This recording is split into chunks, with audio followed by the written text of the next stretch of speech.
So how to make this car work? You come in here, you open the doors, go inside, you have a switch panel. Now on the switch panel, you have a passenger side fogger. Turn that on. That turns the fogger on in the passenger side door. You have a driver side fogger. Turn that on. That turns the fogger on the driver side door. These are the foggers. There's your little jar of fluid. You could pull that out, fill it up, put it back in. Has a little holder in there. That's super cool.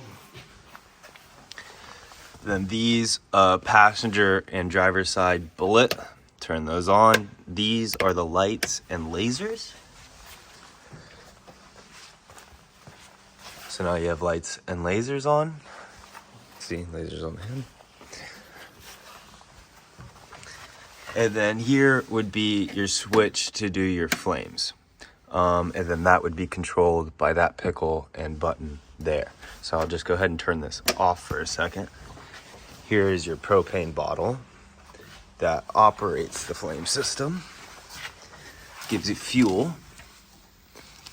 So we'll go ahead and turn this on. And then throw that valve open. And then for propane, all the way open. Right, and then a quarter turn back, half turn back, just come back a little bit. And then this yellow ball valve on in line with the plumbing. And then this right here is your regulator. That's already set to the level that we seem is like cool and okay. But you could crank that up, you could crank that down, and that will change how much fuel comes out and how big the flames are coming out of that. So if we come over here, grab this button, and we hit it. Oh, that's right. Flames on.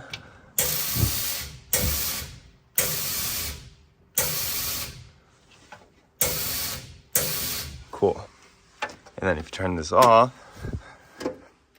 doesn't work. Awesome. And then to kill this, go ahead and turn your ball valve, close your bottle, and you're good to go. All right, so to activate the bullets dropping into the chamber, firing, and the smoke all happening, you simply just hit one of these buttons on the side.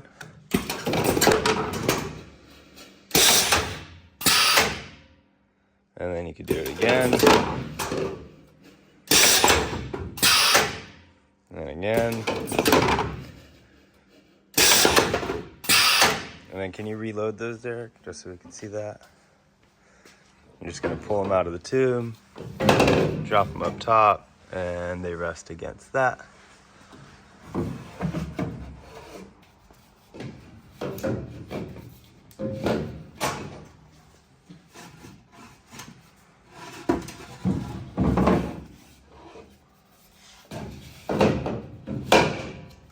Nice.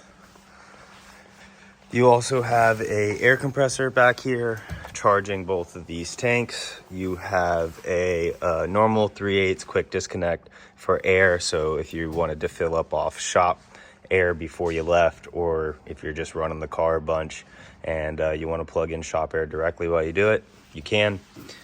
Again, over here, same thing. You hit the button.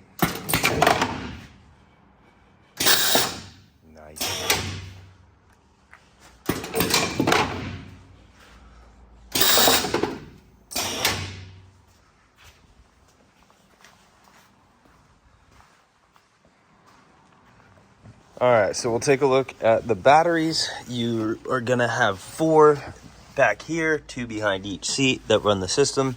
This battery here just does the compressor. That's the only thing it does. It does one other thing, but we'll get to that in a second. This one does lasers and LED. And then each one of those, the one closest to us runs the passenger side fogger. The one furthest runs the driver side fogger. And then to get back to this guy, it's split for 24 volts to go run over to your flame switch for the piezos in the back. This is the only thing that's 24, and that happens off these batteries here. And that's for your flames. And if you're not running flames, keep the flame switch off. That way you don't accidentally fire it, and you know, when you don't want to, that wouldn't be good. Okay, cool. Now we go on to our air compressor. Air compressor switch is down here. It's on a 70 amp breaker. You flip it on, the air compressor turns on. The air compressor is set to come on at 120, and then it will top out at 140. We filled it up here in our shop with the two 11-gallon tanks. The pump does, I think, 4 CFM, and it takes about 20 minutes to fill the tanks from zero. So you got that going for you, or you can fill off shop air, then just maintain with the compressor. That's what we recommend. We come back outside of the car. We have these buttons that we were pressing earlier. They are able to come up, slide out, and you have a bunch of stick on here that you can